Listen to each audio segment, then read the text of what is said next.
청담동 술집 가짜뉴스의 첫 제보자가 됐었던 첼리스트가 사과를 했습니다. 어제 저희 채널A와 인터뷰했습니다. 너무 큰 거짓말을 해서 진심으로 죄송하다라는 사과를 했습니다. 들어보시죠. 대통령과 법무부 장관, 김행장 변호사 30명은 없었어요. 동백 아가씨 뭐 연주했죠. 네, 하지만 대통령이 노래를 부르는데 제가 한 그거는 사실 제가 거짓말을 한 거죠. 진심으로 정말 저는 그건 죄송하게 생각해요. 좀 너무나 큰 거짓말을 했죠. 저를 악마화시키고 여자로서 뭐 정말 살아갈 수 없을 정도의 모욕을 주고도 있어요. 저를 팔아서 하는 거잖아요. 자, 문제는 저걸 보도한 한 인터넷 매체가 저 주장이 진실이다라는 입장을 유지하고 있는지 모르겠습니다만 삭제하지 않고 있는 겁니다. 함께 보시죠. 자, 유튜브 채널 뉴탐사 등 방송금지 가처분 신청했어요. 어제 법원 신문 술자리에 대해 거짓말한 것이라고 확실히 얘기했는데도 계속 방송하고 있다.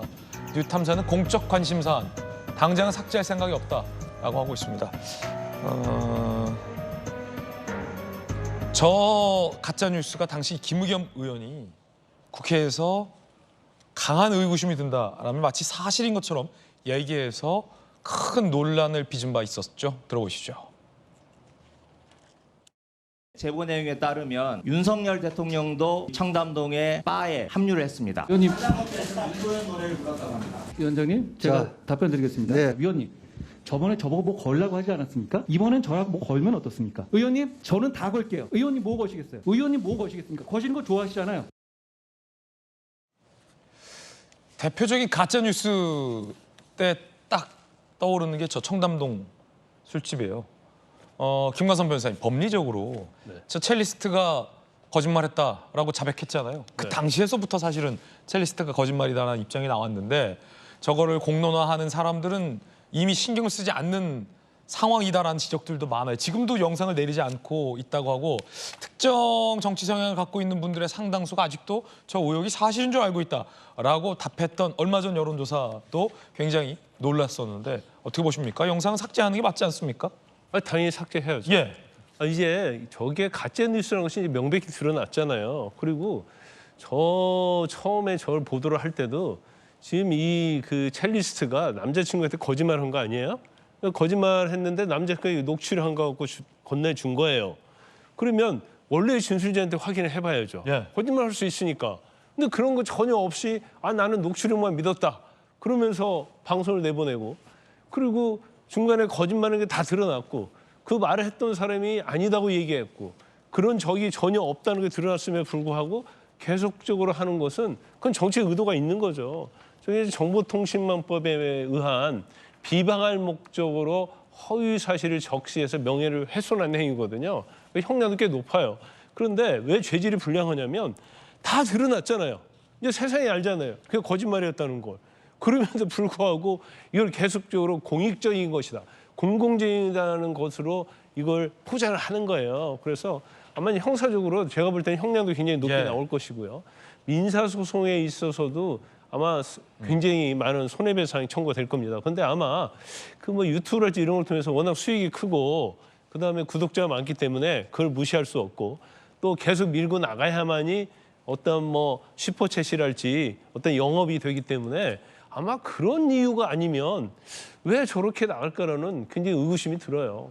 제가 이제 학부에서 모교에서 저널리즘을 가르치잖아요. 이 사례가 조금 이 저널리즘적으로 볼 땐 에코 챔버 이펙트라고 있습니다. 그러니까 에코 챔버 이펙트. 닫혀 있는 공간에서 계속 이 메아리가 증폭되는 현상의 가장 대표적인 사례인데 이 유튜브 등에 검증되지 않은 이 저널리즘인 듯 인척하는 매체가 가짜 뉴스의 진위를 확인하지 않은 채 계속 증폭을 시키고 이 확증 편향에 갇혀 있는 특정 지지자들이 자신들이 하는 말을 진실로 믿게 되고 후원을 하는 것에 힘입어서 여기서 그치지 않고 이게 기존의 어떤 정치 제도권까지 영향을 미쳐서 특정 지지자들 사이에서 가짜 뉴스가 마치 사실인 것처럼 계속 확증되고 퍼지는 것. 이게 이제 에코 챔버 이펙트의 전형적인 사례라서 저널리즘적으로서는 굉장히 우려되는 현상이에요. 이런 것들은 삭제되는 게 맞아 보여요. 방통위 부위원장도 옆에 계시잖아요. 정말 대한민국의 이제 정치권을 뒤흔든 여러 가지 가짜 뉴스가 있었습니다. 뭐 과거에 뭐 병역 비리 가짜 뉴스부터 시작해가지고요. 그런데 저 케이스는 너무나 명백한 거 아니겠습니까? 처음에 저 김의겸 의원 이야기할 때부터 아니 대통령이 오픈된 술집에서 변호사 수십 명을 데리고 술을 먹을 수가, 그건 상식에 어긋난 겁니다. 그러나 상식에 어긋남에 불구하고 누구는 나쁜 사람이니까 그랬을 거야. 이제 그게 심리에서 인지평양인데요. 자기가 기본적으로 생각하는 것에서 벗어나지 못하는 겁니다. 그래서 그것을 가지고 이제 또 녹음을 가지고 분명히 당사자가 아니라고 했음에도 불구하고 이제 이렇게 나온 거죠. 정치적 음모가 있는 거 아니야? 뭐 설득당하고 회유당한 거 아니야? 이렇게까지 나가는 겁니다. 어떻게 할 수가 없는 거예요, 지금 상황에서. 그런데 이제 뉴탐사는 저렇게 이렇게 싸우면서 또 인지도가 더 높아가겠죠. 또 지지하는 대한민국의 몇십 프로의 지지자들은 그래 맞을 수도 있어. 저항을 하고 있어. 독재 권력에 맞서서 또 이렇게 또 그냥 끌어가는 겁니다. 참 가짜 뉴스의 폐악의 극단치를 보여주고 있고요. 저건 지금 민형사상 소송에서 사실 상당한 제재를 받아야만이 우리 사회에 좀 경종을 울려주지 않을까 싶어요. 앞으로도 선거가 이제 계속되면 이런 현상이 계속 늘어날 겁니다.